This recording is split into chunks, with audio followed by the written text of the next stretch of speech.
बिस्मिल्लाहिर्रहमानिर्रहीम अस्सलाम वालेकुम। तहकीक न्यूज़ कतुनको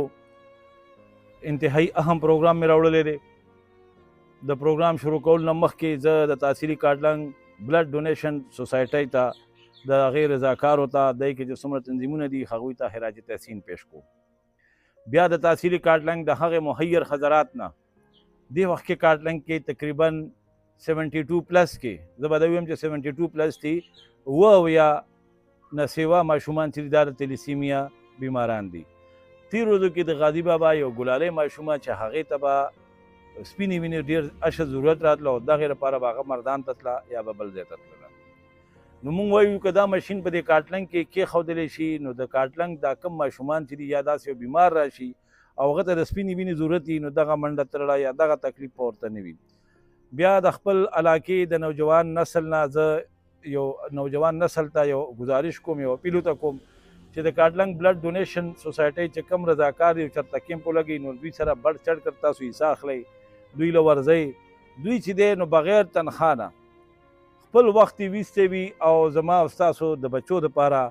دا کیمپونه لګي او د خوي د پاره وینه راغونډوي او وینه جمع کوي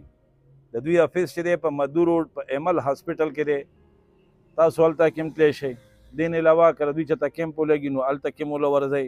او په دې کار خیر کې سره ضروری ساله پر اسکرین باندې به نمبر چلیږي د کارټلنګ بلډ ډونیشن سوسایټي چې کوم فینانس سیکرټری دی عابد دا هغه نمبر دی اکاونټ نمبر دی جی اس کیش نمبر دی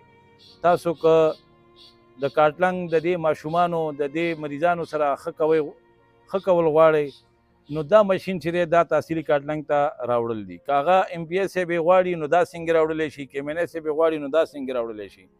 خو چونکی دی طرف ته اړو څوک راځي نه منګه روزانه بنیاد باندې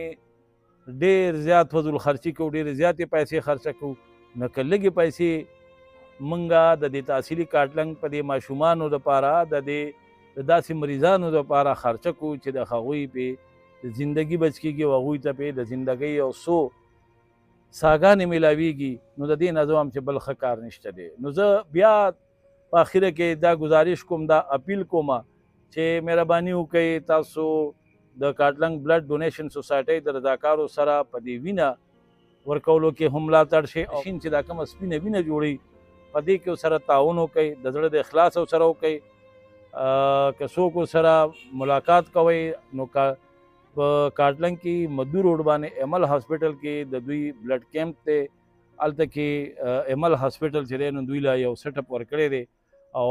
چې څومره د تلیسیمیا ماشومان دي هغه هلته کې ځي او هغوی ته هلته کې چړاویږي ورته د دې دپاره چې کوم بیګز دي د دې دپاره چې کوم نور داسې لوازمات دي د وینې دپاره چې کوم استعمالیږي نو هغه هم د تحصیلي کارټلنګ چې کوم بلډ ډونیشن سوسایټي رضاکار دي نو یو بل ورسره په دې کې منډه ترړوي خو زه دا وایم چې په دې کې که چېرې موږ ټول راغونډ شو یو ځای شو او د تحصیلي کارټلنګ دپاره سوچ وکړو او د دې ماشین دا غستلو یو تهیه وکړو چې دا ماشین چې دا په کارټلنګ کې پروت وي دا به ښه وي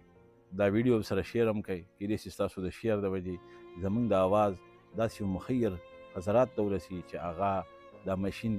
په یوازې واخلي او د کارټلنګ بلډ ډونیشن سوسایټي چې څومره رضاکار دي د هغوی خالي ځلې ټولې تاسو ته معلومې دي تاسو یې په سوشل میډیا باندې ګورئ د خپل مصروف زندګۍ نه وختونه ویستي دي او د کارټلنګ بلډ ډونیشن سوسایټي د رضاکار چې دي دا زموږ د تحصیلي کارټلنګ دغې مریضانو بچو له وینې راغونډوي نو چې هغوی داسې منډه وایي نو موږ له هم په کار دي چې یاره د دوی ملاتړ جوړ شو زه ظهور خان اجازت غواړم د لوی الله په امان